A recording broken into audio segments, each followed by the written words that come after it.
ኣብ መንጎ ኢራንን እስራኤልን ኣሜሪካን ዝግበር ዘሎ ውግእ መበገሲ ኩናት ሳልሳይ ዓለም ከይከውን ብዙሓት እናሰጉኡን እናፈርሑን ይርከቡ።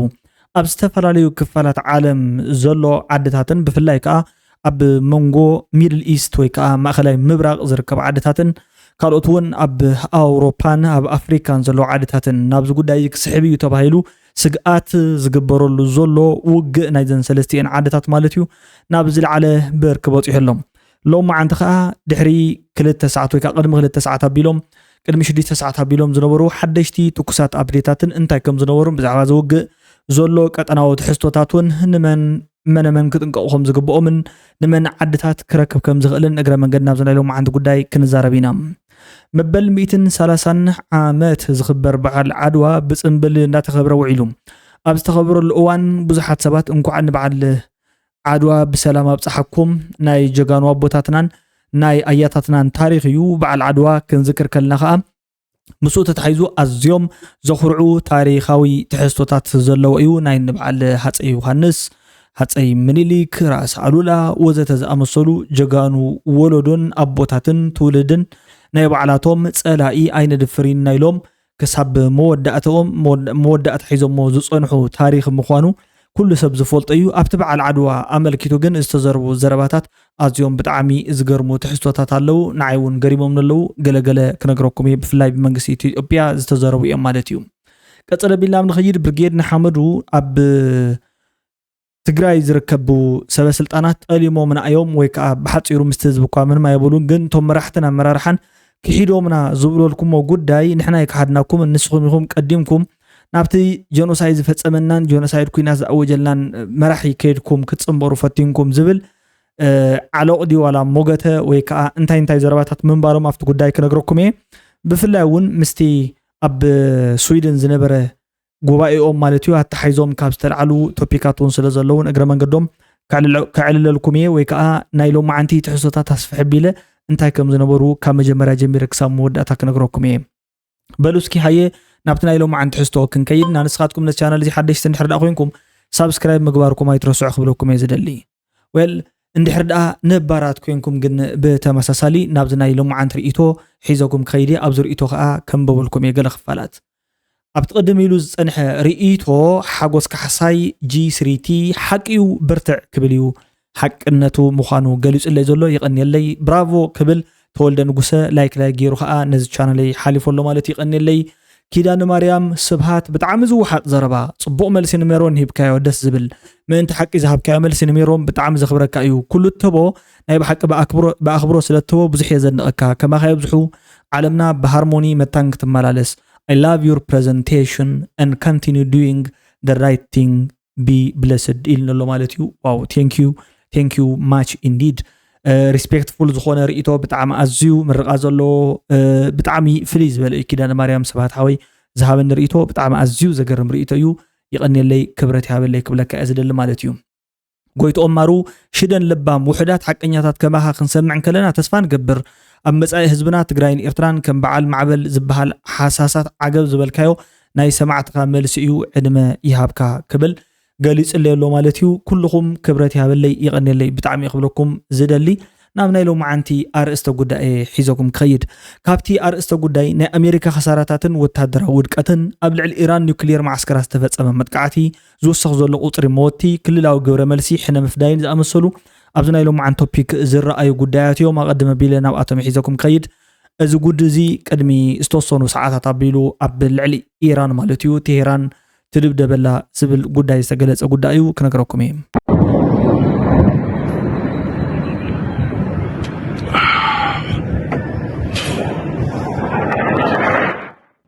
እዚ ጉዳይ እዚ ከምዚ እናሃለወ ኣብ ዝወዓለ ማለት እዩ ናይ ኣሜሪካ ክሳራታትን ወታደራዊ ውድቀትን ወታደራዊ ሓይሊ ኣሜሪካ ክሳብ ሕጂ ኣብቲ ዝካየድ ዘሎ ስርሒት 4 ኣሜሪካውያን ወታደራት ከም ዝተቐትሉ ሎም ኣረጋጊጾሎም። ኣብ ኩዌት ድማ ናይ ኩዌት ኣየር መከላኸሊ ብጌጋ 3 ኣሜሪካውያን F-15 ስትራይክ ኤግል ዝበሃላ ዝዓይነተን ወታደራዊ ውግእ ነፈርቲ ከም ዘወደቃ እዩ ተገሊጹ ዘሎ ማለት እዩ። ንእግረ መንገዱ ዩኤስ እስራኤል ኣብቲ ሕጂ ሰዓት ሲግኒፊካንት ዝኾነ ስትራይክ ኦን ቴሄራን ዝብሎ ዘሎ ሕጂ ትሪእዎ ዝጸናሕኩም ቪድዮ እዩ። ከረንት ሪፖርት ማለት እዩ ካብ ዝሃቦ ሓበሬታ እዩ። ኣብዚ ሕጂ ሰዓት ኣብዚ ሕጂ እዋን ማለት እዩ ቅድሚ ዝተወሰኑ ሰዓታት እውን ኣቢሉ ሓያል መጥቃዕታት እናፈነዋላ እየን ዝርከባ ክብለኩም እየ ዝደሊ ኣብዚ ጉዳይ እዚ ዶናልድ ትራምፕ ዝበሎ ኣሎ ፕሬዚዳንት ዶናልድ ትራምፕ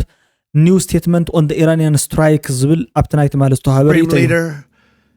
Ayatollah Khamenei is dead. This wretched and vile man ክብል ይገልጾ ዘሎ ማለት እዩ ናይ ብዙሓት ሰባት ደም ዘለዎ ሰብ ሰኒና ያለና ወይ ከዓ ቀቲልና ያለና ክብል ይገልጹ ዘሎ ከረንት ሪፖርት ኣብዚ ሕጂ ሰዓት ማለት እዩ አያቶላ አሊ ካሚኒስ ዋይፍ እታ በዓልቲ ቤቱ ማለት እዩ ማንሱሪ ኮጃስቴስ ባጋዛዲ ያት ባልኮም ማለት እዩ ባህሬዛዲ ኢኹም ዓይነት ሹም ዘለዋ has died from her injuries sustained during the recent attack on Iran ጸኒሓ ነራ ማለት እዩ ጉድኣት በጽሒዋ ነይሩ ብጣዕሚ ይሕዝን ኣነ ከም ሰብ ማለት እዩ ኣብዚ ዝግበር ዘሎ ውግእ ኣብ ዝግበር ዘሎ ኩናት ብጣዕሚ እዮም ዝሕዙንኒ ህይወት ንጹሃን ይመውት መቸስ በዓል ቤታ ብዙሓት ነገራት ገይሩ ኸውን ይኽእል ፈጺሙ ኸውን ይኽእል ጥፋኣትን ወንጀልን ክህልዎ ይኽእል ከበድቲ ነገራት እውን ተንኪፉ ኸውን ይኽእል ዘይትንከፍ ቦታታት ማለት እዩ እንተኾነ ግን ንጹሃት ኣብ ከምዚ ዓይነት ውግእ ብጣዕሚ ኩሉ ግዜ ዝልከሙ ምዃኖም እቲ ኣዝዩ ዝሕዝን ትራጂክ ዝኾነ ናይ ኩናት ገጽ እዩ ብዙሕ ሰብ ነዚ ጉዳይ እዚ ብብዙሕ መንገድታት ብዝተፈላለዩ መንገድታት ነናይ ባዕሉ ዝኾነ ቁዋምን ቅርጽን ከትሕዞ ዝፍትን ሰብ ኣሎ ኣነ ኣብ ውግእ ዕንወት እየ ዝርኢ ኩሉ ግዜ ዝሃነፅዎ መሰረተ ልምዓቶም ብዙሕ ዓመታት ከይዶ ማለት እዩ ሰባት ካብ መንበር ገዝኦም ይፈናቐሉ ኣደዳ ስደትን ሞትን መቁሰልትን ጥሜትን ሞትን እዮም ዝኾኑ ዘለዉ ሶ ኣብ ዓለም እሲ እንተ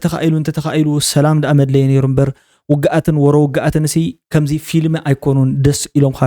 ወይ ከዓ ደስ ክብሉኻ ክትሪኦም ናተይ ኣገላልፃ ብዙሓት ሳዕቤናት ዝወድቆም ዘለዉ ዓድታት ኣብ ሽግር ዘለዉ ከም በዓል ኢራን ይኹኑ ከም በዓል ኩዌት ዱባይ ወዘተ ዝኣመሰሉ ኣዝዮም ናይ ዓለምና ናይ ምዕባለ ጫፍ ክበፅሑ ትንቢት ዝግበረሎም ወይ ከዓ ራእይ ዝግበረሎም ዓድታት እዮም ንብዙሓት ህዝብታት ናይ ስራሕ ማእከል ኮይኖም ዝርከቡ ዓድታት እዮም ሶ ብዙሓት ዓድታት በዚ ጉዳይ እዚ ተጸልየን እየን ዘለዋ ኣብ ልዕሊ ናይ ኢራን ኒውክሌር ማዕስከራት ዝተፈጸመ መጥቃዕቲ ኣሎ ኣብዚ ሕጂ ሰዓት ማለት እዩ ኢስፋሃን ኣብ ዝርከብ ኒውክሌር ትካል ወታደራዊ ማዕስከር ኣየር ጥቕኡ ሓደስቲ ነታጉይ ከም ዝተሰምዐ ተገሊጹ ኣሎ ዓለም ለኻዊ ትካል ኒውክሌር ፀዓት IAEA ማለት እዩ ኣብ ትካላት ዝበፅሐ ጉድኣት ምልክት የለን እንተበለኳ ኢራን ግን እንተው ሓደ ማዕስከር ከም ዝተሃረማ እያ እናገለጸት ትርከብ ማለት እዩ ዝውስኽ ዘሎ ቁፅር መወት እውን ብኡ መጠን እናቐጸለ እዩ ዝኸይድ ዘሎ ብጣዕሚ ኣዝዩ ዝሕዝን እዩ ኢራን ዳጊድ ክሳብ ትሕጂ ዘሎ ማለት እዩ 555 ሰባት ተቐቲሎም ኣለው ልዕሊ 103 ከተማታት ድማ መጥቃዕቲ ከም ዝወረደን እዩ ተገሊጹ ዘሎ ቻይና ፐልስ ዝበሃል ሓድሽ ናይ ዜና ሓበሬታ unusual circulating report ክብል ገሊጹ ኣሎ ባህሬን skyscraper are burning after Iranian strike ክብል ዝገልጾ ዘሎ መብዛሕትኡ ግዜ AI ዝመስል ስእሊ ዘሎ ማለት እዩ I don't know ንዕኡ AI ድዩ ተሓበሬታ ወይ ከዓ ኣይኮነን ኣይፍለጥን ከምዚ ዓይነት ስእልታት ግን እናተፈነው እዮም ዝርከቡ ዘለዉ ብዙሓት እውን ከም UK ሓጂ ማለት እዩ access ክንህቢና ነቲ ቤዝ for the attack ማለት እዩ ክብልኦም ገሊጾም ዘለዉ እዚ ጉዳይ እዚ ከዓ ቀሲሉ ዝመፀ ወይ ከዓ ቦጊሉ ዝመፀ ኣይኮነን ሳይፕረስ ዩናይትድ ኪንግደም ዓዲ እንግሊዝ ኣብቲ መጥቃዕቲ ከም ዘይተሳተፍ ምልክት ድሕሪ መሃባ ናይ ኢራን ድሮን ሳይፕረስ ዝርከብ ናይ እንግሊዝ አክሮቲሪ ዝበሃል ወይ ከዓ ወታደራዊ ማዕስከር ደብሊባትላ ማለት ወይ ከዓ ሃሪማቶ ብድሕሪ እያ UK ተቆጢዓ እንተናይዳን the only way to stop the threat ክትብል ገሊጻቶ ዘላ ናብኡ እውን ክንሳተፍ ኢና ክብልኦም ሓሳቦም ገሊጾም ዘለዉ ማለት እዩ ኣዝዩ ብጣዕሚ ዝሕዝን እዩ is to destroy the missiles at source. ሕጂ ምንጪ ናይቶም ሚሳይላት እንድሕር ኣድሪቕና ኢና እቲ ስግኣት ክነወግዶ እንኽእል ዝብል ጉዳያት እዩ ተላዒሉ ዘሎ ማለት እዩ ኣብዚ ሕጂ ሰዓት European gas price rose more than 22% after the attacks on Iran ኣብዚ ሕጂ ሰዓት ማለት እዩ AFP ካብ ዝሃቦ ሓበሬታ 22 ሚኢታዊ ናይ ዩሮፕያ ነዳዲ ዋጋ ማለት ወይ ከዓ ናይ ጋዝ ወሰኽ ብ22 ሚኢታዊ ዋሪኡ ኣሎ ብዙሓት ሰባት ኤክስፔክት ዝገበርዎ እዩ እዚ ጉዳይ እዚ ምክንያቱ ኢራን እንድሕር ተጠቂዓ ወይ ከዓ ናይ ኢራን ናይ ኦይል ሳፕላይ ቼይናት እንድሕር ድዕምስምስ ኢሎም ሳፕላይ ሾክ ክጋጥም ከም ዝኽእልን ኣብ ዝተፈላለዩ ከባቢታት ናይ ዓለምና ማለት እዩ ኣዝዩ ሓደገኛ ዝኾነ ናይ ነዳዲ ተተሓይዙ ከዓ ምስ ነዳዲ ናይ ትራንስፖርት ካልኦቶምን ሓደጋታት ከም ዝመፁን ብኡ መጠን ከዓ ዓድታት ዝተላብዐ ወይ ከዓ ኢንፍሌትድ ዝኾነ ዋጋ ዕዳጋ ክህልዎን ከም ዝኽእል ሰባት እንዳገመቱ እዮም ዝርከቡ ዘለዉ እዚ ሓደጋ ከዓ እንሆ ዛጊድ ጀሚሩ ኣሎ ማለት እዩ ዛስዋይ ከዓ ውግእን ወሮ ውግእን ኣየድልን ክንብል ከለና ብዙሓት ሰባት ብዙሕ እጥጥ ዘይብሎም ወይ ከዓ ዘይገርሞም ከምዚ ዓይነቶም ጥቃዓታት እንዳመፁ ስለ ዝርከቡ ማለት እዩ ኣብዚ ጉዳይ እዚ ኣመልኪቱ ብዙሓት ሰባት ከም ዝብልዎ ዘለዉ ንሕርዳእ ኮይኑ ብሕብረትና ንገልጽ ኢና ዘለና ማለት እቲ ሕብረት እዚ 40 ዓመት ዝጽበዮ ዝነበርኩ እዩ ክብል ቤንጃሚን ኔታንያሁ ፕሬዚዳንት ቀዳማይ ሚኒስተር ሃገር እስራኤል ይቕረታ ሓሳቡ ይገልጽ ኣሎ ማለት እዩ ሕጂ ካብቶም ኣብ ዓለም ዘለዉ ሓያላት ጥምረታት ዝገበርና ንሕና ኢና ዝዓይነቱ እውን ንእግረ መንገዱ ዘረቡ የመሓላልፍ ኣሎ ማለት እዩ גם את סיועה של ארצות הברית, את ידידי, נשיא ארצות הברית דונלד טראמפ, את צבא ארצות הברית, ושילוב הכוחות הזה ናይ ሓባር ዝኾነ ውግእ ዝገበርናያ ማለት ኮምባይነድ ዝኾነ we have long hoped to do for 40 years ንኣስታት 40 ዓመታት ዝገመትናዮ እዩ ወይ ከዓ ንጽበዮ ዝነበርና ነገር ኢና ጌርና ዘለና ዝብል ሓሳቡ እዩ ገሊጹ ዘሎ ማለት እዩ ብዙሓት ሰባት ከም ዝብልዎ ዘለዉ ንሕርዳእ ኮይኑ ኩዌት ኣብ ኩዌት ዝርከብ ኤምባሲ ኣሜሪካ ብናይ ኢራን ወይ ድማ ብደገፍታ ዝተተኮተ ሚሳይል ከም ዝተሃረመ ይግለጸሉ እዩ ኣብዚ ሕጂ ሰዓት ማለት እዩ ኢራቅ ኣብ ማዓስከር ጁሩፍ አልሻክር ናይ ካታሊቭ ሂዝቦላ ማዓስከር ብዝተፈጸመ ሓድሽ መጥቃዕቲ እንተወሓደ ሓደ ደጋፊ ኢራን ዝኾነ ተቐቲሉሎ ቤይሩት እውን ብተመሳሳሊ ሂዝቦላ ድሕሪ ናብ እስራኤል ምትኳሱ ማለት እዩ ኣብ ከባብታት ደቡብ ቤይሩት ጥቃዓት ተፈጽማላ እስራኤል ኣብዚ ሕጂ ሰዓት ከዓ እንዳፈጸመት እያ እትርከብ ማለት እዩ እዚ ኩሉ ከም ዘለዎ ኮይኑ IRGC ዝተባሃለ ከዓ እቲ ሕጂ ዝግበር ዘሎ ሰርፕራይዝ ስትራይክ ካይባር ሚሳይል ዝበሃል ማለት እዩ ሓደሽቲ መጥቃዕታት ትፍጽም ከም ዘላ ማለት እዩ እስራኤል ፕራይም ሚኒስተር ናታንያሁ ዝርከበሉ ቦታ ሓዊሱ ኣብኡ ከባብታት ዝርከቡ ሎኬሽናት እውን እቲ ናይ ኤርፎርስ ኮማንደር ወይ ከዓ ሓለቃ እውን ማለት እዩ ሓዊሱ ንዕኡ ንምቕታል ኢራናውያን እንዳተጓዩ ዝርከቡ ብሓጺሩ ኢራናውያን ነቲ ኣብ ልዕሊኦም ዝወረደ መጥቃዕቲ ወይ ከዓ ሞት ኣያቶላ ካሚኒ በዓልቲ ቤቶምን ካልኦቶምን ማለት እዩ ዝኣመሰለ ንምምላስ ወይ ከዓ ሕነ ንምፍዳይ ብዙሓት መጥቃዕትታት ክገብሩ ከም ዝኽእሉ ዝሕበር ዘሎ ብፍላይ ከዓ እቲ ቅድሚ ሕጂ መንግስቲ ክትክእ እዩ ተባሂሉ ዝነበረ ማለት እዩ ብኣሜሪካ ተሓሪዩ ዝጸንሐ ናይ ኣያቶላ ካሚኒ ክትክእ ዝተባሃለ ሰብ እውን ከም ዝቐተልዎ እዩ ዝግለጽ ዘሎ ማለት እዩ ሶ ብዙሕ ኮምፕሌክስ ዝኾነ ውጽኢታት ከም ዘሎ እዩ ዝግለጽ ዘሎ ቀጽለ ኣቢልና እቲ ባሕሪ በር ባሕሪ ናይ ዘመን እዚ ዓድዋ እዩ ዝብል ሐሳብ ዝተገለጸሉ ጉዳይ ክነግረኩም ክብራን የበዓሉ ታዳሚዎች ጥሪ የተደረገላችሁ እንግዶች በአንድነት ቆመን የኢትዮጵያን አይቀሬ ብልጽግና እውነት እናደርጋለን ስንል እንዲሁ አየር ላይ የምንናገረው ሳይሆን በርካታ የሚታዩ የሚጨበጡ የለውጥ ፍሬዎችን ይዘን ነው ክቡራት ናይ ዝበዓል ተዓደምቲ ዘይተርፍና ኢትዮጵያ ምዕባለን ብልጽግናን ኣይተርፍን እዩ ክንብል ከለና ሶኢልና ዘይጭበጥ ዘረባ ሒዝና ዘይኮነስ ዝጭበጡን ስራሕትን ምንቅስቃሳትን እናገበርና እዩ ማለት እዩ ያት በኢፍታዊነት የተዘጋብንን የባህር በራችንን በማስከፈት የቀድሞ አርበኞቻችንን ታሪክ ከመዘከር ባለፈ እኛም በዘመናችን ታላቅ ድርብርብ ታሪኮችን ሰርተን ለማለፍ በቁጭት እንነሳ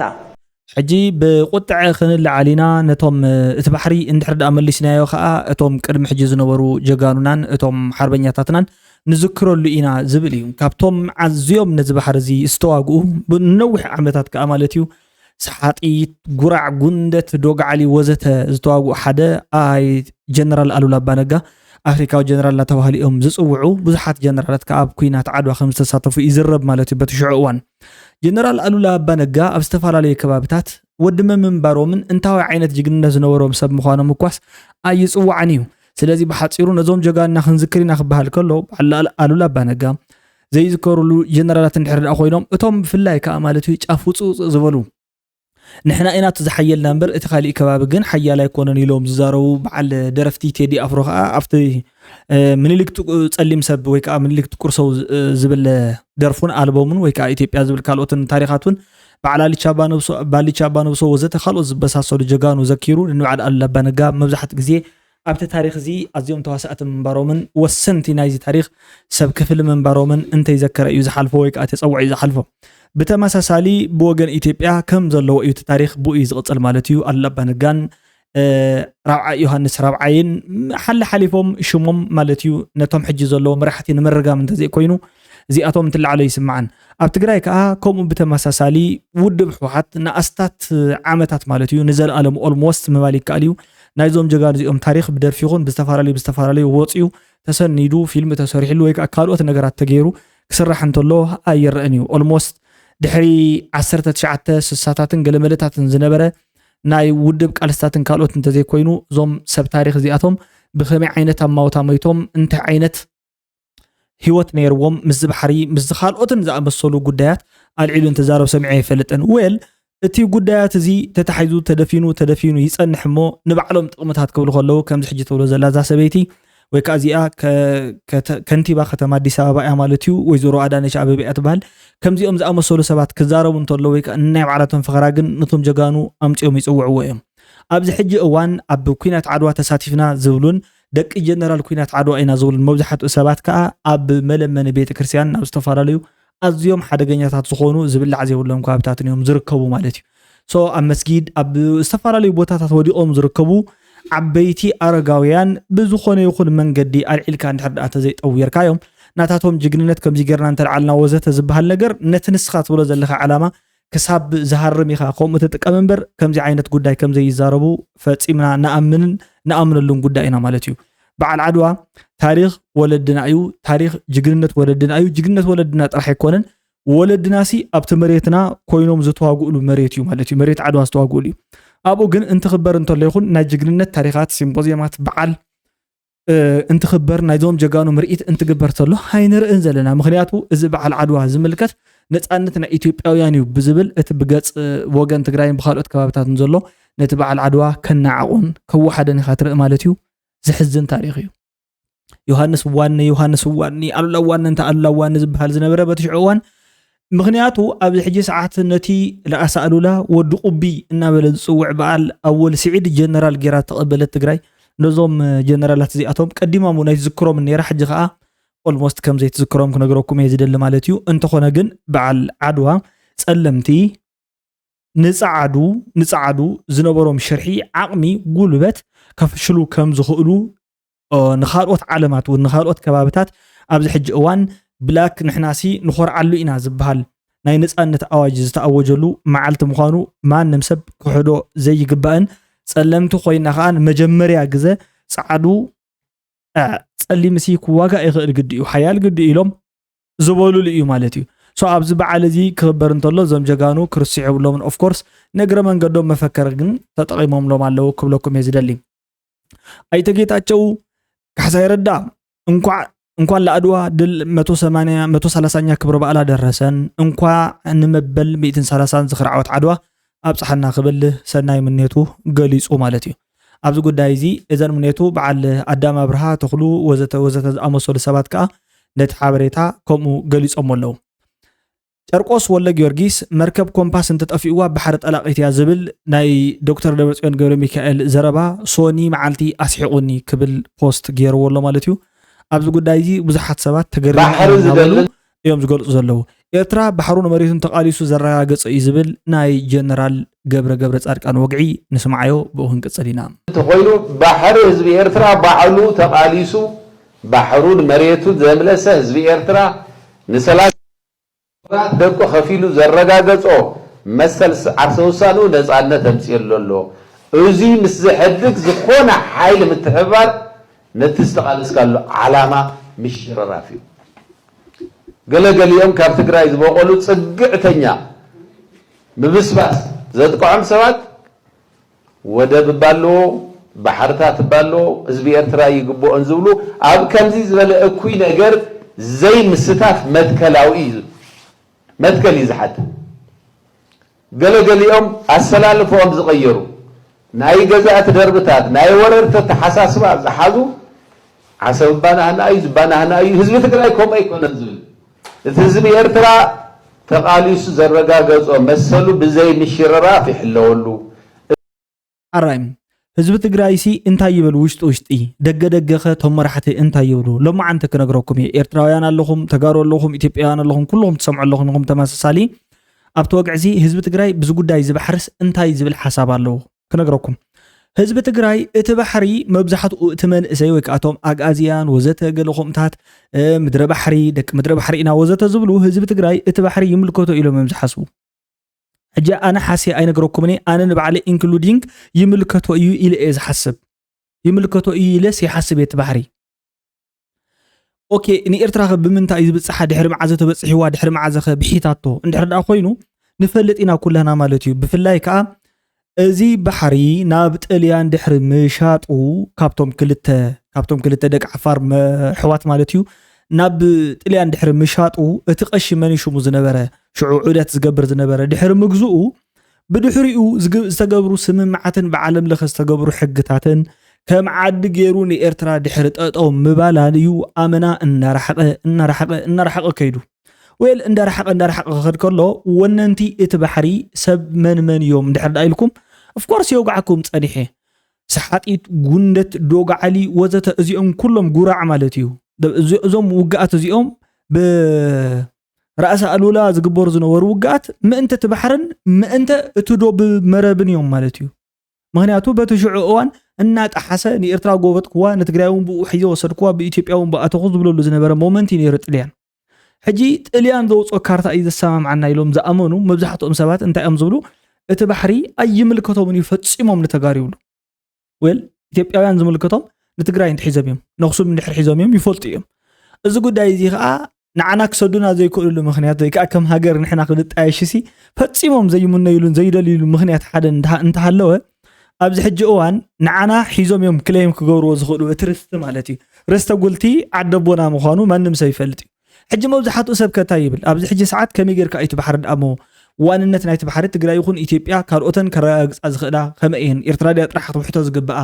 ንሕና ተቃሊስና ነቲ ባሕሪ ደም ከፊልና ኢልና ንሕና እውን ደሚና ንኸፍለሉ ነርና ክቡርን ወፍትወን ሓው ሕጂ ከኣብቲ ዝሓለፈ 30 ገለመለን ዓመታት ዝነበረ ናይ 30 ዓመት ቃልሲ ብህግደፍ ዝተገብረ ቃልሲ ማለት እዩ ካልኦቶም ብጀብሃ ብካልኦቶም ሞቢል ዝተገብረ ቃልሲ ንነፃነታን ንሓርነታን ኤርትራ ዘካየደት ቃልሲ ማንም ዝኽሓደ የለን ኦፍ ኮርስ ገይሮም እዮም ገይሮም ከዓ ማለት እዩ በትሽዑ እዋን ዝነበረ ናይ ሪፈረንደም እዋን ተወሲኑ ምስ ተዋሂቦም ፈሪሞም ዝተረከብዎ መሬትን ተቃሊሶም ዝወሰድዎ ማለት እዩ ተቃሊሶም ዝወሰድዎ መሬትን ስቆይሉ ብሰብሲ እንኩም ኢሉ ዝሃቦም ዘይኮነስ ተቃሊሶም ዝረከብዎ መሬት እዩ ክኽበረሎምን ንሕና ከዓ ነቲ ጉዳይ እዚ ክንጥቀመሉ እንድሕር ደሊና ሰላማዊ ስምምዓት ብምግባር መዞም ሰባት እዚኦም ሃንድሼክ ብምግባር ማለት እዩ ናይ ዲፕሎማሲ ርክባት ብምግባር ክነምፆ ከም ዘለና ዝውጋዕ ወግዒ በዓል ጀነራል ገብረ ጻድቃን እንታይ ገብረሎም መስልኩም ኣብ ትሕቲ ሻዕብያ መግዛእት እዮም ዘለው እመኑ ኣይትእመኑ ግን ትግራይ እንድሕር ዳን ኣምነት ሃገር እንትትኸውን የራሲ ሞርኒንግ ማለት እዩ ሎማዓንት ወይ ዝኾነ ቅኒ ምስ በለት ንሳውን ባሕሪ የድያ ስለ ዝኾነ ኣፍ ደገ ባሕሪ የድያ ስለ ዝኾነ ከም እንዳገበረት ትነግር ስለ ዘይትኽእል ሃብኒ ከም ትብላ ኤርትራ መንግስቲ ሻዕብያ ፀቢቑ ይፈልጥ ስለዚህ ነዚ ጉዳይ እዚ ሃገር ትግራይ ናይ ምዃን ናይ ዘይምግባር ንዕድሉ ኣቀዲሙ ኣፀቢቑ ኤክስፔክት ዝገብሮ ጉዳይ እዩ ዓሻ ይኮነን ማለት ይፈልጥ ካዩ በዓል ጀነራል ገብረ ጻድቃን እንታይ ይብሉ ህዝቢ ከም ኣይኮነን ድልየት ናይ ህዝቢ ትግራይ ኦፍ ኮርስ ኣነ ኣሒሶኩም ውሽጢ ከም እዩ ዝዝረብ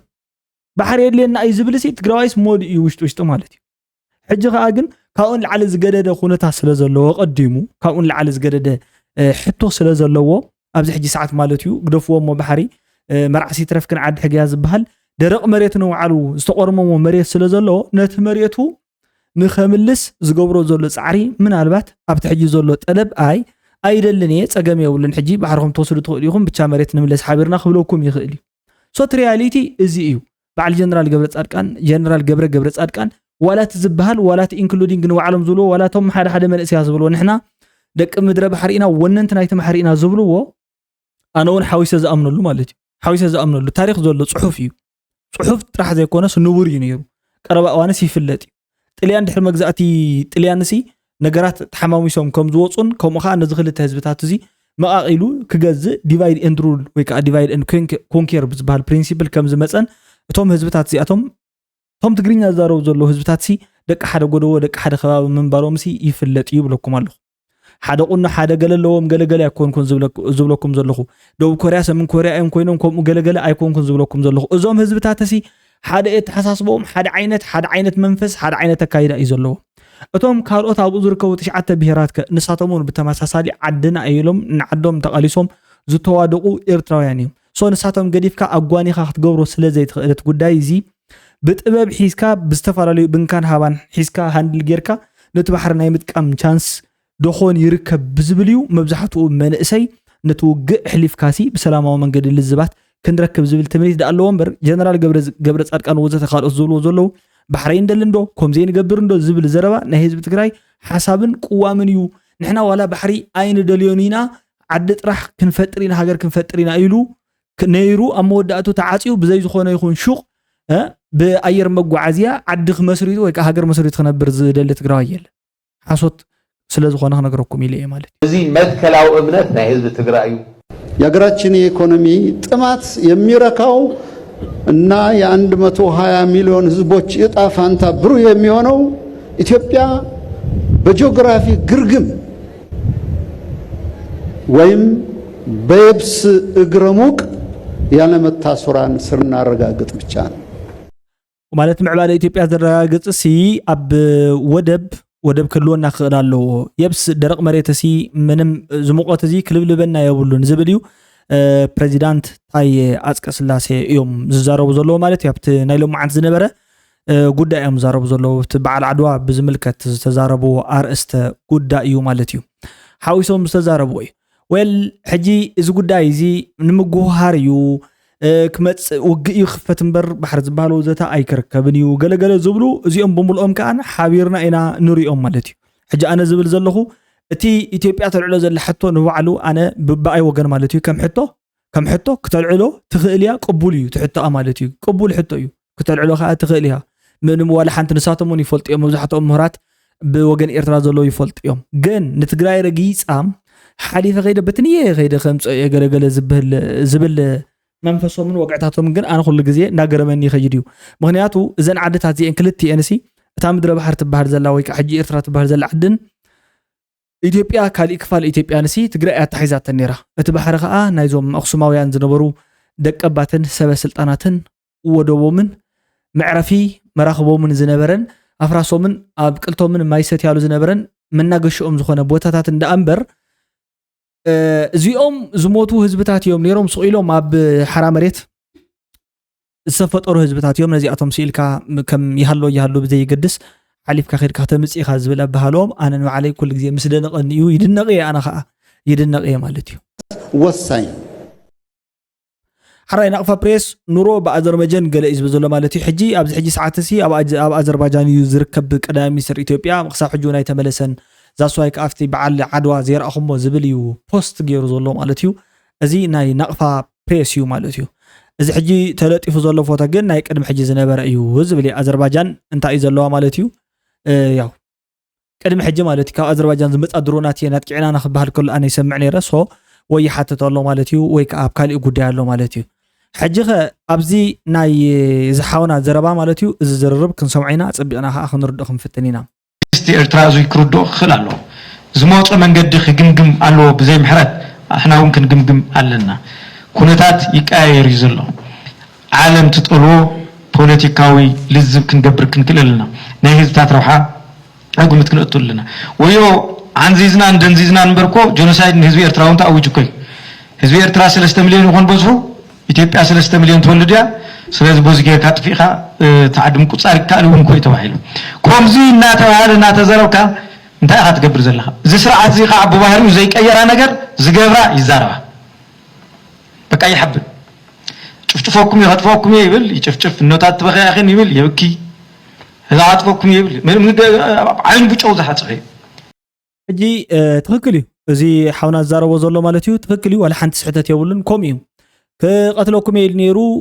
ቀቲልና ማለት እዩ ከጓየኩም ኢልና ነይሩ ኣጓይና ከህድመኩም ኢልና ነይሩ ሃዲምና እዚ ኩሉ ተገይሩ እዩ እቲ ሓንቲ ግርም ዝበለትን ነገር ግን እቲ ስርዓት እዚ ንምንታይ እዩ ከምዚ ገይሩ እናተዛረበና ሃለወ ስቑኢሉ ብድፍረት ዝዛረቦ ዘለዎ ዝብል እዩ እዎ ሓደ እቲ ስንፍና ናትና እዩ ናትና ዘሎ ሓድነት ስንፍና እዩ ናትና ዘሎ ምንቃሕን እቲ ናትና ዘሎ ዓቕሚ ነቶም ነገራት ንርድአሎምን እቲ ናትና ዘሎ ናይ ምክልኻል ዓርስና ነፃ ናይ ምውፃእ ኣብ ዘይምልከተና ናይ ዘይምእታው ኣብቶም ዝምልከቱና ከዓ ረጢብና ናይ ምስራሕ ጉዳያትን ክፍተታትን እዩ እቲ መበል ካልኣይ ከዓ እቲ ውድቀት ወላት ከምኡ እንተገበርኩ ኣነ ዓለም ከፊላ ክፍቲ ኮይና እትሪእን ዘላ ዝብል ዘሎ ዝኸስስን ድምፂ ዝኾነናን ሰብ ስለዘየለ እዩ ንምንታይ ሞይቱ ስለ ዝኾነት ፖለቲክስ ማለት እዩ ፖለቲካ ሞይቱ ተደዊኑ ተሰቂሉ ተቀቢሩ ወዘተ ኩሉ ነገሩ ስለ ዝተባላሸወ እቲ ተኽሱ ዋላ ተተኳሳይ ዋላ እንተሰዓረ ዋላ እንተተሰዓረ ዋላ ዝኾነ ነገር እንተኾነ ለውጥ ዘየምፀሉ ዘሎ ምክንያት እዚ እዩ ሶት ገምጋም እቲ ስሕተት እንታይ እዩ እቲ ገምጋም መንግስቲ ኤርትራ ዓርሰ ገምጋም ገይሩሲ ንባዕሉ ገምጊሙስ ብዕሙቕ ገምጊሙ ክመጽ እዩ ዝብል እዩ ስሕተት ቀዳማይ ስሕተት ምክንያቱ ኣብ 16 ገለመለታት ንመወዳእታ ናብ ቅድሚ 77 ዓመተ ምህረት ካብ ዘባእሶም ሓደ ሕወሓትን መንግስቲ ሕወሓትን ግደፍን ቦትሽዑ እዋን ካብ ዘባእሶም ሓደ ነገር እንታይ እዩ ነይሩ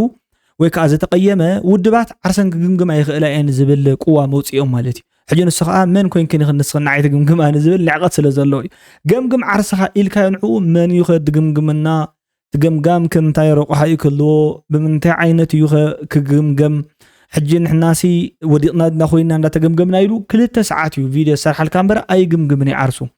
ዓርሱ እንተዝግምግም ደኣ ቀሊል እኮ እዩ ዓርሱ እንተገምጊሙ ሓደ መንግስቲ እንታይ ሂቡ እንታይ ክቅበል ከም ዘሎ ይፈልጥ እዩ እንታይ ዓይነት ኣካይዳታት ከም ዘሎ ይፈልጥ እዩ እንታይ ዓይነት ናይ ኢኮኖሚ ምሕደራታት ክካይድ ከም ዘለዎን ስምምዓት ክፍጽም ከም ዘለዎን ይፈልጥ እዩ ምስመን ከባቢ ኣበየናይ ከባቢ ሰላም ከም ዘሎ ክህሉ ከም ዘለዎን ይፈልጥ እዩ እዚ ኩሉ እንድሕር ደኣ ገይሩ ህዝቡን ዓተመለስ ናብ ዓድኻ ሰሪሕካ ኣቶ ሰሪሕካ ብልዕ ክብሎ ይኽእል እዩ ዓዱ እንድሕር ደኣ ህዝቡ ተመሊሶ ኣውፊሩሉ ምዕባለ ክመጽ ይኽእል እዩ ብወገን ትግራይ እውን ከምኡ ክኸውን ይኽእል እዩ ብወገን ኢትዮጵያ እውን ኢንዳይሬክትሊ ከምኡ ይኸውንሎ ማለት እዩ ዘስየም መንገዲ ወይ ስለ ዘለዎ ስለዚ ባክ ኤንድ ፎርዝ እንታይ እዩ ኢኮኖሚ እዩ ዘሎ ማለት እዩ ምዕባለ እዩ ዘሎ ሃፍቲ እዩ ዘሎ ሱቕ ኢልካ ናይ ምብላዕን ናይ ምርድዳእን ከይዲ እዩ ዘሎ ዜጋታት ካብ ዓዶም መፅኦም የፍርዩ ማለት እዩ ካብ ናብ ይንቀሳቀሱ ካብ ኣስመራ ናብ ኣዲስ ኣበባ ተዳልዮም ናብ መቐለ እንተዳልዮም ቦዚ ንድሬዳዋ እንተዳልዮም ቦዚ ንደቡብ እንተዳልዮም ቦዚ ንገለ ክኸዱ ይኽእሉ ተዳልዮም ኣብ ሽረ መፅኦም ክድቅሱ ይኽእሉ ተዳሊልና ንሕና ባፅዕ ኢልና ክንሕምብስ ንኽእል ከምኡ ክኸውን ነይርዎ ክኸውን ዝግብኦ ዝነበረ መን እንተገምጊሙ ዓርሶ ውሽጢ ገምጋም ተገይሩ ግን ኣይግምግምን ጥልቅ ተሃድሶ ዝበሃል ገምጋማት ገለ ይገብሩ እዮም ማለት እዩ ጠሊቆም ይፈልጡ ተሃዲሶም ይፈልጡ ነገርኩም ማለት እዩ ዓሚቆም ይፈልጡ ዕሙቕ ተሃድሶ እንገብርና ይብለካ ሓንዲ ቀደም ዝነበረት ዝኾነት መግለፂት ናይ ኣቦይ ስብሓት ዘረባ ብጣዕሚ እያ ትምችወኒ ተሃድሶ ማለት እዚ ናይ ዝተኣጃጀለ ድኽመት ውፅኢት ይብል ነይሩ ቀደም ኣርእስቲ እዩ ነይሩ እዎ ሓቂ እዩ ዝተኣጃጀለ ድኽመት ኣለዎም ዝተኣጃጀለ ዘይኮነ ግን ሕጂ ድኽመታት ብምሉእ ዝዓሰወ እዩ ዕሙቕ ተሃድሶ ክንገብርና ይብለካ ኣይተዓምቕ ኣይትሕደስ ኣብኡ ኢኻ ዘለኻ ማለት እዩ ስታግናንት ዝኾነ ባህሪ حلف حلفካ ከዓ ናይ ሓሶት ዝኾነ ካይዳታት ማለት እዩ ንሕና እኮ ባሕሪ ኣይንደልልና ናይ ባሕሪ ዝኾነ ይኹን ናይ ባሕሪ ኣካል ኣይንደልን ኢና ብየብሰ ተደሪቕና ግን ሃገር ክንምስረት ኢና ፅባሕ ግን ንዓኻትኩም እውን ክንሓተኩም ኢና ሽዑ ክንሓተኩም ከለና ከዓ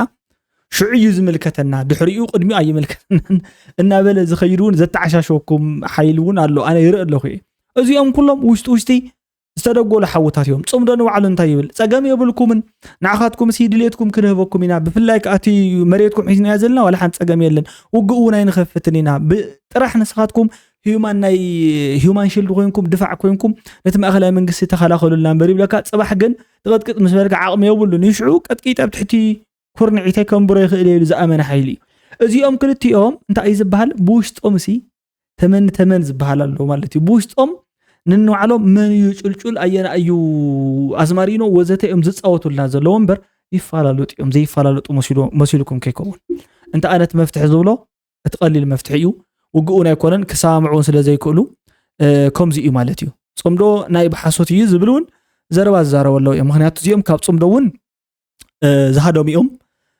ሃዲሞም ዝመፅኦም ማለት እዩ ብኣንጻር ጽምዶ ተኣሲሮም ዝፀንሑ እዮም ስለዚ ንጽምዶ ክድግፉ እዮም ኢልካ እኳ ፅቢት ኣይግበርን ገንዘቦ ونسمع عد صصر عد أثر زولو بطعم سفاحت خبابتات ملو بملو أبب تافت وان كوينات يوم يرزح عزم كسا حيو أني انتهي نمدحاني يحيي تتصمدو زي أتم زي عدنا خوينا مديب أو زي زلو زي هزونا خوينا مديب مو سلازي تزقبر زلو تصمدو نقل مرحتي من قدي محبئي خون نمسأل دامبر تمنا شعبية دما بفقدنا زحزم دما بفقدنا هيبنا ጥራሕና ክንቀሪ ዝገብር ኣብ ልዕሊኡ ኩናት ተኸፊቱ ድማ ትግራይ ዓውዲ ውግእ ዝገብር ኣይ ሕጂ ካብ ንወራሪ ንምክልኻል ሲ ምስ ወራሪ ኮይንካ ትዋጋእ ዝብል ፕሪንሲፕል ኣሎ ሓድሽ እዩ ብጣዕሚ ደስ በሃሊ እዩ ተራእዩ ዘይፈልጥ ሜትድ እዩ እዚ ጉዳይ እዚ ሒዝካ ኢኻ ትዋጋእ ተሓቂ ንሱ እዩ ተመሬት ዘሎ ሓቂ ባዕሉ እዩ ማለት እዩ ኣብ ውሽጢ እዞም ህዝብታት እዚኣቶም ዋላ ሓንቲ ፅልእ ከም ዘየለ ኣነ ፈልጥ ንስኻ ትፈልጥ ንስኻ ትፈልጢ ኣብ መንጎ ህዝቢ ኤርትራን ኣብ መንጎ ህዝቢ ትግራይን ዋላ ሓንቲ ፅልእ የለን ኣብ መንጎ ህዝቢ ኢትዮጵያን ኣብ መንጎ ህዝቢ ኤርትራን ኣብ መንጎ ህዝቢ ትግራይን ፅልእ የለን እቶም ህዝብታት ፅልእ የብሎም ሊትራሊ ማለት እዩ ክነግረኩም ቅንዕና ማለት እዩ ሶ እቶም ህዝብታት እሲ እንታይ ዓይነት ምልከቶኦም እንድሕር ዳኢልኩም እቶም መንግስታት ዝሃብዎም እቶም መንግስታት እንታይ ይገብርዎም ይዝውርዎም ርእሶም ፖለቲካ ገይሮም ሲ እንተዳልዮም ሰላማዊ ሰልፊ ይወፅዎም እንተዳልዮም ይዝውርዎም ከም መኪና እንተዳልዮም በባሕሪ ጠሊቕኩም ክትከዲኡኹም ይብልዎም የእምንዎም ሕጂ ሽዑ ትፅልእታት ዝፍጠር ዘሎ እቶም መንግስታት ኣይተዓዩን እቶም ህዝብታት ጥዑያት እዮም ወላ ሓንቲ ፀገም ኣይተራእዮምን ክሳብ ሕጂ ብመሰረቱ ኣብ ዝተፈላለዩ ቦታታት ንንቀሳቐስ ኢና ርኢ ኣለኹ ብዙሓት ሰባት ረኺበ ኣለኹ ተራኺበ ኣለኹ ንዳወልየ የውግዕየ ይብል እየ ማለት እዩ ሕጂ ኣብዚ ጉዳይ እዚ እንታይ ዓይነት ስምዒታትን ሕቶታትን እዩ ዘለዎም ብዙሓት ሰባት እዚ ህዝብታት እንድሕር ዳኣ ዝፋቐር ኮይኑ ሲ መን ምስ መን ዳ እዩ ዝፃላእ ዘሎ እንታይ መዓቱ እዩ ዝብል ሕቶ ኣለዎም እቶም መራሕቲ እዮም ንምንታይ ከምኡ ገይሮም ስልጣኖም ክነውሕ ዝኽእል እቲ ህዝብታት እዚ ተፃዲኡ ነዊሕ ርሕቐት እንተተጓዒዙ እዩ ዝብል እዩ ማለት እዩ ክትፈልጥዎ ስለ ዘለኩም ምንም ዓይነት ርብራና ዘይብሉ ነገር ስለ ዝኾነ ብፅንዓት ንቃወሙ ሰራዊቴን ወደ ድንበር አስጠጋለሁ የሚል ጥያቄ ቀርቦላቸዋል የሚል ሩመር ከመነሳቱን ተከትሎ ያ እንዲሆን አልተስማማንም የሚል አስተያየት አጋርታችሁ ነበረ። ግልጽ እዚህ ላይ ያለው ነገር ምን መሰለ ትግራይ የጦርነት አውድማ ለማድረግ ፈቃደኞች አይደለንም። በቃ ይሄ ነው በቃ አቋሙ። ይሄንን ነው አቋማችን። የኢትዮጵያ መንግስት ከማንንም ጋር ለመዋጋት ወደ ጦርነት ለመግባት ትግራይን ባትልፊልድ ማድረግ አንፈልግም ነው። ድሕሪ ፕሪቶሪያ ትክክል እዩ እዚ ትክክል እዩ ባትልፊልድ ክንገብር ምስ ዝኾነ ይኹን ኣካል ክንዋጋእ ኣላስ ጠጠው ይነብላኒና ዝብል እዩ ማለት ኣይንደልኒና ዝብል እዩ እዚኣ ወርቂ ሓሳብ እያ ክትግበርካ ኣለዋ ማለት እዩ ብጣዕሚ እዚ ኣነ ዝፈትዎ ሓሳብ እያ ንዝኾነ ይኹን መዋግእ መሬት ኣይኮነትን ዋላ ብዕራይ እውን ክግጥመላ ይንፈቅድን ማለት እዩ ሱራ ገናዓየ ዝብል ተዘረባዚ ብቃል እውን ብተግባር እውን ከምኡ ይኸውን ዘሎ ውግእስ እንድሕር ንሕና እንተዘይፈቂድና ድማ መሬት ይደሊ እኮ ክፋእ ኣብ ልቢ ክፉእ ሰብ እዩ ዝበቁል ሕማቕ እኽሊ ኣብ ልዕሊ ሕማቕ መሬት ይበቁል ሕማቕ ውግእ ኣብ ልዕሊ ሕማቕ ኣተሓሳስባ ከይበቁል ንሕና እንድሕር ዳኣ ከሊእናዮ እንድሕር ዳኣ ከልኪልናዮ ውግእ ክህሉ ዘይክህሉ ዝኽእል ንሕና ኢና ማለት እዩ ኣርቢትራር ውሳነ ንውስን ንሕና ኢና በቃ ይንዋጋእ እንድሕር ኢልና ብዛዕድና ዝመፅእ ዝኾነ ይኹን በዚ ይኹን ብፀጋም ይኹን ዝሓልፍ የለን ኣዓድኹም ሒዝኩም ተቐመጡ ምባል እዩ እንድሕር በኣና ክሓልፉ ተደልዮም ከዓ ብሰማዮም ተዳልዮም ይሕልፉ ንሕና ዝተሰደደ ህዝቢ ዝጠመየ ህዝቢ ኣለና ሓሪሱ ክበልዕ ክንፈቅድ ኢና እዩ ምሳና ዝነበሩ ተቃዋምቲ ናይ ኤርትራ ናብ ጎኒ ኣብይ ኣሕመድ ከይዱ ካባና ተፈልዮም ናብ ጎኒ ኣብይ ኣሕመድ ከይዱ እዚ ጥልመት እዩ ብሓደ ክረአ ዘለዎ ማለት እዩ ምግልባጥ ማለት ንሱ እዩ ካብ ጎኒ ህዝቢ ትግራይ ናብ ጎኒ ኣብይ ኣሕመድ ናብ ጎኒ ነፅናት ከይዱ እዚ ብምግልባጥ ክክሰስ እንድሕር ኮይኑ ንኣቶም ከዲሕናዮም ዘለና ሕውነት ሽዑሉ ነይሮም ሕዚ ከዓ የማና ኢድ ናይ ፅንተት ክንኮንና እንድሕር ኢሎም ንሶም እዮም ቅዋሞም ሓሶት እዩ እዚ ፍፁም ምጭብርባር እዩ ክዳን ኣመነ እንታይ እዩ ዝገብር ዘሎ እንድሕር ዳ ኢልኩም የዳህልል ኣሎ ይሕሶ ኣሎ የጨብርብር ኣሎ ማለት እዩ ከመይ ገይሩ የጨብርብር ኣሎ ፍሉጥ እዩ መራሕቲ ብርጌድ ንሓመዱ ይኹኑ እዞም ተወከልቲ ብርጌድ ንሓመዱ ኣንታ ዝኾነ ሰብ ክንረክብ ኢና ኢሎም ብዙሕ ግዜ ናብ ትግራይ ተመላሊሶም ንሕና መፂና ነና ብቁልዕ መፂና ኣለና ምሳና ክራኸብ ዝደሊ ዝኾነ ይኹን ኣካል እንተስ ተቃዋማ ይኹን እንተስ መራሒ መንግስቲ ይኹን እንተስ ተወደበ ይኹን እንተስ ዘይተወደበ ይኹን ክንረኽቦ ንደሊ ኢና ምክንያቱ እቲ ምንታይ ንሕናሲ ብቁልዕ ርክብ ክንምስርት እንደሊ ኢና ሹምና ክንሃንፅ እንደሊ ኢና እሞ ከዓ ናብዚ መፂና ዘለና ዓላማ እውን ንሱ እንዳበሉ ነይሮም እዚኦም ብምልኦም ተሓቢኦም ገዝኦም ዓፅዮም ኢሎም እዮም ዝርእዎም ነይሮም ማለት እዩ ኣሽሊኾም ይርኢ ነይሮም ሽዑ እዋን ከምኡ የበሉን ዳሕራይ በቃ ምዚኣቶም ምንም ተስፋ የለን መፅኦም ፃውዒት ገይሮም እዮም ቃል ብቃል ማለት እዩ ቃል ብቃል የብለኩም ቃል ብቃል ሲ ውፉይ ፃውዒት ገይሩ በቃ ፃውዒት ገይሩ ኣነ ሰብ ክረክብ የደለ መፅእ ዘለኹ ዘዘራርበኒ ኢሉ ዘዘራርቡ ኣካል ኣይነበረን ሕጂ እዚኦም እንታይ ይብሉ ኣለዉ ከምዚ ገይሮም ባ ተኸዲዕና ከምዚ ገይሮም በዚ ኸይዶም ተጠሊሞምና ገለገለ انت خغورو مسخا نسخا حجزوم نزيبلكا يمسي صويعم خا ابيت زيبلكاسي እንዳፈለጥ ያዝደቀሰ صويع ሃይነ ይሰምዕ ተصويع خا ደቂስካ ጽናሕካ ሰብሲ እንታይ ኢሎም እዮም ሕጂ ንዓኻ ሞጽዮም ከምዚ ዲና ብዛዕባ ጉዳይ ናይ ዓድና ከምዚ ኢሉ ገለኢሎም ክነግሩኻ ትጽቢት ትገብር ዘለኻ ማለት እዩ ብስሩውን እቶም ከመኻ ዝኣመሰሉን ካልኦት ዘለዉ ኣብቲ ምቋም ነፍቲ ምድጋፍን ዘለዉ ንሕና ኢና ከምዚ ጌርና ጠቢርና ድሕናዮም ገለገለ ክንቀትሎም ኢልና ነርና ወዘተ ዝብል ኣብ ትግራይ እዩ ዘሎ ማለት ስለዚ ምሳኻትኩም ዲፕሎማሲ ገይሮም ክዕወቱ ሊኦም ዝብል ኣነ የብለይን ሓቆም እዮም ተዘይገብሩኻ ይሕይሽ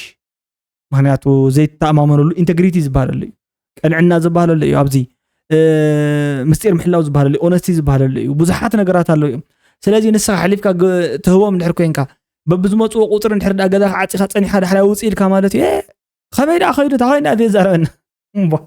እንታይ ኢሉ ካብ ፃውዒት ንላዕሊ ታገብር ሽዑዶ ሰብኣይ እንድሕር ኮይንካ እንታይ እዩ ድሌታትኩም ንስኻትኩም እንታይ ከም ትደልዩ ንሕና ምሳኻትኩም ክንሰርሕ ደሊና ነርናሲ ከመይ ዓይነት ልዝባት ክነካይድ ኢኹም ትደልዩ ማለት ንሕናሲ እቲ ናትና ዘሎ ፖሊሲን ኣካይዳን ምስትናታትኩም ክትዓም እንድሕር ኮይኑ ከም ህዝብታት ሓቢርና ሰርቫይቭ ክንገብር እንድሕር ኮይና እንታይ ክንገብር ኣለና ወዘተ ኢልካ ተሓቶም ሽዑ ዘይቃሎ እንድሕር ኮይኑ ትዘረባኻ ኣይ በዚ ሳይንሳ ማዕኒና ወይ ናፍቲ ዝመጻኹም ክትብሎም ትኽእል ኢኻ ማለት እዩ ሕጂ ኣብዚ ዘሎ ዓይን ካፍጢትካ ዓይኑ ሓሳቡ ዓይኑ ፈጣጢ ዝብል ነበረ ሞጣ ሓቂ ክግምግሙ ዘለዎም እዩ ሓደ እምበር ንሕና ምስኣቶም ክንባእሰ ይንደሊ ምስ መንግስቲ ኤርትራ ክንባእሰ ይንደሊ ሕጂ ኮ ተባኢስካ ማለት እዩ ዚን ዋዕሉ ክልቲኡ ክላሽ እንዲ ክልቲኡ ክላሽ ምስ መንግስቲ ኤርትራ እውን ክንባእሰ ይንደሊ ምስኣቶም ክንባእሰ ይንደሊ ወይ ብዛዕባ ዓዶም ዝምልከት እንድሕር ዳ ኮይኑ መቸስ ክልቲኦም ተመሳሳላይ ቅዋምን ሓሳብን የብሎም ለልዕሊ ዓዶም ግን ንዕኦም ንክልቲኦም ማዕረያት ወጽሖም ምንም ምግናን የብሉ ማለት ደጋፋ ይኹን ተቃዋማይ ዓዲ ኣትመልከቶ ብዛዕባ ናይ ዓዶም ዘሎ ጉዳይ ወንሕና ይነግሮምን ኢና ባዕላቶም ኣለዉ እዮም ድሓን ገዲፈ ኸይደ ምስ ክልቲኦም ግን ሓቢርካ ክሰርሕም ዘይትኽእል ግን ፍሉጥ እዩ ኦብቪየስሊ ኣብዚ ኳስ ክላሽ ይገብር እዩ ተወግዕ ማለት እዩ ሶ ረእይዎ ተሓሶት ከምኡ እየ ዝብለኩም ዘለኹ ኣጣዒምካ ናይ ምኻድ ስራሕ እዩ ነይሩ ሶ ኣይተኻእለን ኢልና ኢና ክንገልፆ ንኽእል እምበር ኣይከኣልን እዩ ብዝኾነ መልሲ ይምልሰሎም ኣሎ ንዑ ጥራሕ ዘይክኸውን ይኽእል ንብዙሓት ግን ይምልሰሎም ኣሎ ስልጠነ ሕሱር ብርገን ሓመድ እምበሪ ኣደኻ ዝዕንገል ነይሩ ብርገን ሓመድ እምበሪ ኣደኻ ካብ ሞታ ተሲኡ ብርገን ሓመድ እምበሪ ኣብ ጎንኻ ኮይኑ ሰላማዊ ሰልፊ ከይትጠፍእ ንዓኻ ጎደና ዝወፅእ ነይሩ ብርገን ሓመድ እምበሪ እንኮብ ዝዓለም ድምፂ ዝኾነካ እንታ ከዳዕ ፀላም ለሓስትፉ ንህግደፍ ከተመጉስ ንብርገን ሓመዱ እንታይ ምልከተካ ሰሚዕኩም ትፈልጡ ትብሲ እንታይ ምልከተካ ናይ ብርገን ሓመዱ ንዓኻ እንታ ምሩኽ ናብ ቀታል ዲኻ ናብ ዓማ ፀሓፍትኻ ለሓስሓስ እናበልካስ ዛዕባ ብርገን ሓመዱ ትዛረብ ኣብ ብርገን ሓመዱ ኣፍኩም ኣይተግፍዑ ስሕመ ቀለን በትሪ ሃቡኒ ነቲ ደኹም ዝደፈረ ሓፍትኩም ዝቐተለ ዓቕምን ትብዓት እንተለኩም ናብኡ ምርኮኛታት ናብኡ ተማርያኩምስ ንብርገን ሓመዱ ንሓጋዚኹም ብርገን ሓመዱ ኮስጋ ሕጂ ዝሕግዘኩም ዘለኳ ኮርስ ንምንታይ እዩ ንብርገን ሓመዱ ክንዝኹለይ በትሪ ወዲቕዎ እንድሕር ዳ ኢልኩም ዝወደቐያ ኦምስ ምሳሪ በዝሑ ዝበሃል እዩ ሱቕ ስለ ዝበለ እዩ በቃ ሱቕ ስለ ዝበለ መልሲ ስለ ዘይመለሰሎም ወይ ከዓ ርእቶ ስለ ዘይሃቦም እዩ እምበር ኣፍ እንድሕር ዳ ነጊርዎ ከም ትሰልጠነ ዛረቦም ዘሎ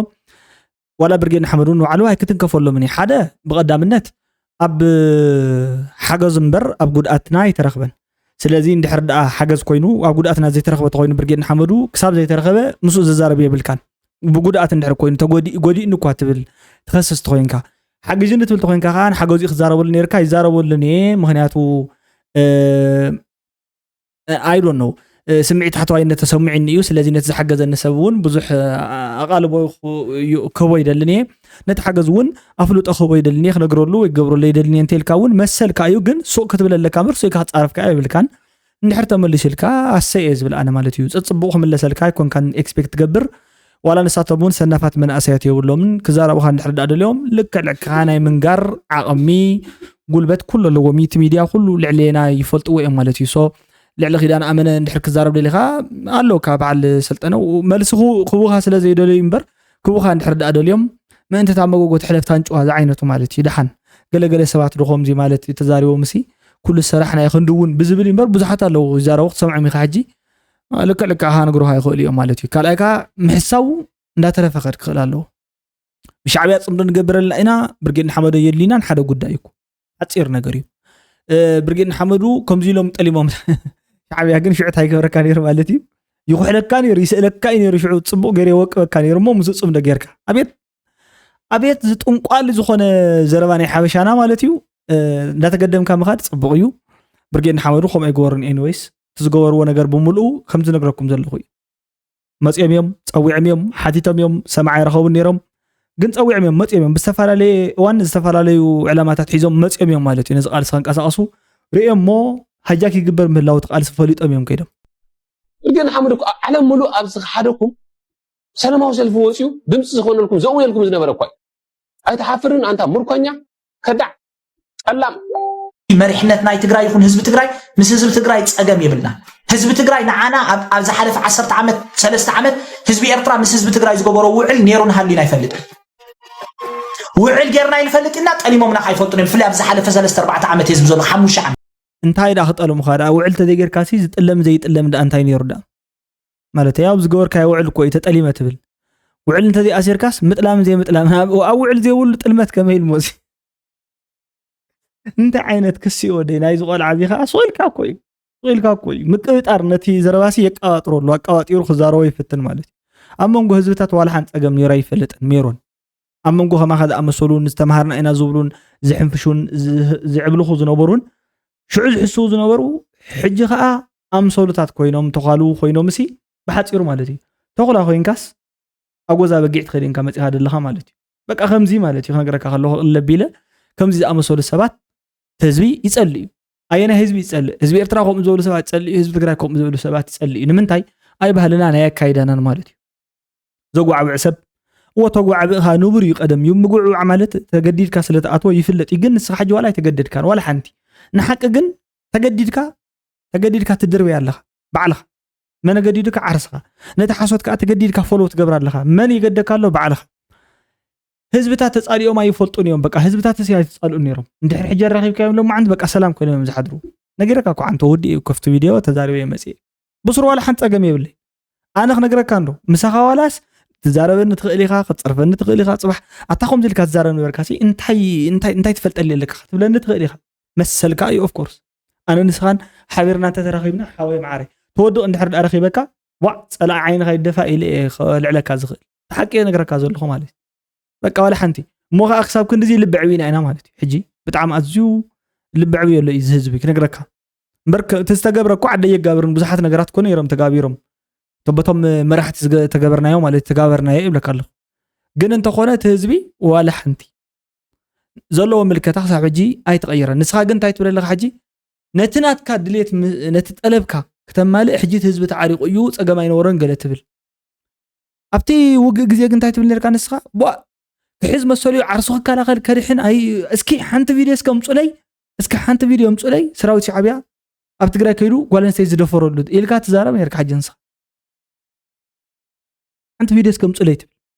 حنت فيديو نحنا كو مجمريا غزي سلاحتا وصنتتي تخايدنا إنا نزلنا تردي كاديو نحنا خا بتحجنا يزلنا حجنا يخنولن خلينا ولا عيننا دولرتينا ون مزغيو خوني لا يفلط انت خونا نسخات ولا زلخاسي كاميرا እንዳقرصكم استطاو يلكم بو እንደحلفن حلو زنبر فيديو مصلي اخايلك نساتمون كاميرا زي يقرصلو ጸልማት መሰረት እናገበሩ ገጠር መሰረት እናገበሩ እንፈጽሞም ተخسي ማዕረዩ ማእከላ መንግስት ዝገበሩ ጽንተትኩም ተማሳሳሊ ማዕረዩ ስለዚህ ንሕናስ ከሰስቲና ንስኻ ግን ኣብቱ ሽዕዋን ከም ትብል ጸኒሕ ሕጅነትናትካ ጠቅም ምስኮነ ዝህዝቡ እኮ ሓውዩ ገለ ኢልካ ክትሓልፎ ይንደል ዝህዝቡ ኦፍ ኮርስ ሓውዩ ንዓኻይልና ፈሪሐ በቃ ምእንታን ኮክ حجزنا ዝኾነ ገለ ኢልና ይኮንና ንብዘለና ሪያሊቲ ሓቂ በቃ ይፈሓቁን ሓውዩ በቃ ሓውዩ ግርኛ እንደ ዛረብ ለኻ ሰማዓካ ኣለኹ ብፍላይ ቶም ኤርትራውያን ሃገራው ተሓስባ ዘለኩም ወላ ሓንቲ ሽግር ይብሎም ንሳኹ ስለዚ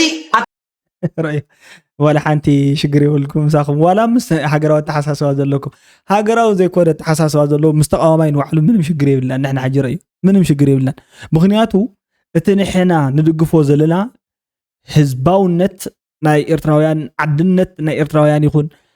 ነባርነቶም ይኹን አው መንባሮም ይኹን ቋንቋታቶም ይኹን ላህጃታቶም ይኹን ብሄራቶም ይኹን ዲፈረንስታቶም ይኹን ተረዲካ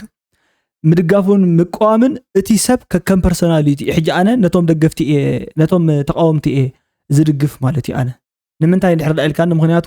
ደለይቲ ፍትሕ ስለ ዝኾኑ ፍትሕ ስለ ሰኣኑ ስለ ዝተጎስየን ተሓቅኻ ኣነሱ ስለ ዝኾነ እቶም ካልኦትካ ነቶም ዝድግፉ ይድግፉ እዮም ኦፍ ኮርስ ሕጂ ንስኻታይ ትብለለኻ ነቲኦም ጥራሕዮም መሪጾም ዝድግፉ ትብል ሕጂ እውን ትሕሲኻ ዘለኻ በቃ ሓሶት ኣብ ልዕሊ ሓሶት ማለት እዩ ይሕሸካ ድኾን ተበላ ይከውንን ጉልባብ ገይሩ ፖለቲካዊ አጀንዳ خሳስ ዝደል አካል ከ ኩሉ ግዜ ብንጹር ክምጎት ክኽላሉ ንኣብነት ንዓኻ ማለት ከምዚ ከማኻ ዝኣመሰለ ሕጂ ዳይለማ ፈጢሩ ፎልስ ዳይለማ ወዘተ ዝበሃል ጉዳያት ፍጥርጥር ኣቢሉ ቦትልኔክ ኣብ ክሳድና ከምዚ ኣተወ ገለገለ እንዳምሰልካ ተሸገረካ እንተሎ ሜንታል ስኬርሲቲ ብምፍጣር ንህዝብታት ከተጨናንቁ ዝውዕሉ ሰባት ኩሎም ኣብ ዘለው ኩሎም ከዓ ንሕና እንታይ ንገብሮ ማለት እዩ እወ ትክክል ኢኻ እታ ዘላ ከም ዘላታ ብምምጻእ ማለት እዩ እታ ፍራክሽን ዋላ ዝኾነት ነገር እንታይ ገደፍናሲ በቃ ናይ ዘረባ እንታይ ናይ ዘረባ ማግኒፋይንግ ግላስ ወሎ ማለት እዩ ኣጉል ህቢልና ታ ውሽጣ ዘላ ሓሳኻው ፀቢልና ርኢ ብምባል ምስትሰማ ማዕነ ጥራሕ ምስተሐቅ ዘኣምን እዩ ተሐቅሲ እወ ከምኣስ ትበሃል ኢሉ ዘኣምን ሰብ ተል ኣይ ግደፎንዶ እቲ ንስኻት ዛረባ ዘላ ሓቂ ገዲፈሲ ነቲ ሓሶት ከኣምን የዝብል ተሎ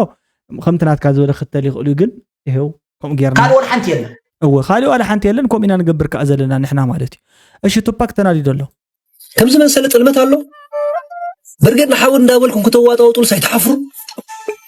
حزبون كنا نحن يدخلوا بشعبية خندينا جرز ورده أسيك زبلكم زلار سبليسكم لعناتكم طولنا